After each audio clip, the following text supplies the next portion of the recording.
Hey, I am at the exotic location of my house, and I actually just had a really fantastic conversation here. Um, our air conditioning it's dying, and we had people out yesterday. They told us we need a new one, and so today we had someone come in and give us a quote on a new one. The AC sales guy, he and I talked for like the first half hour, 45 minutes about, prices and models and all that kind of thing. And then for the next hour after that, we were just talking, and we found out that we're both from like Apple Valley type of area, part of the Twin Cities. Knew like one or two people in common, which is kind of cool.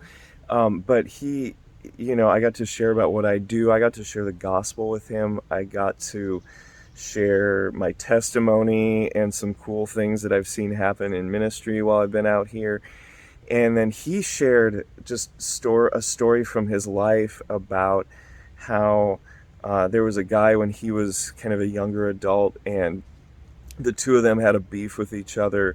And there was one point where this AC guy went up and like smacked the guy in his face a couple times right in front of the other guy's younger brother. Well, the AC guy found out later that this guy he had kind of smacked around a bit had died in a horrible rollover accident. Died, way too young. Probably in his 20s or something, or late 20s, something like that. And he got done telling this story, and I asked him, "Do you still feel like you carry some of the weight of that around with you?" And he said, "Yeah, that's actually kind of the reason I'm telling you. I tell basically none of our customers, none of our clients, any of this stuff.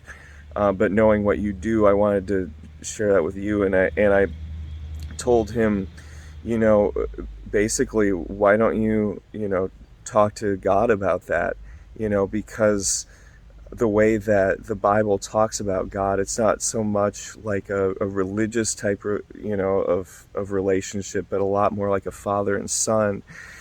And he was just really glad to have talked about this. Like, this just really touched him. Like, you could tell this is kind of a bigger guy. He's seen some things in his life and everything. But it was such a cool experience, because as I pray for this city, like, I'm not just praying about all the people that are out in the rougher neighborhoods and what are they going through and how am I going to reach them, and that kind of thing, even though that's a huge part of it. And especially when I think about Minneapolis and all the stuff that's happening here, a lot of the really bad stuff is involving those types of people.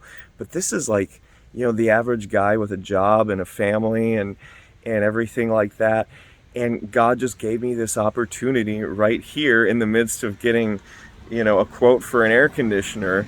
And like, I wanted to share that with you. And it's something that all of us can have a part of who are in Christ. Like, we're all witnesses. And so the next AC guy or the next plumber or the next whoever that comes over to your place, maybe they're going to be the next person that you get to share with Jesus with.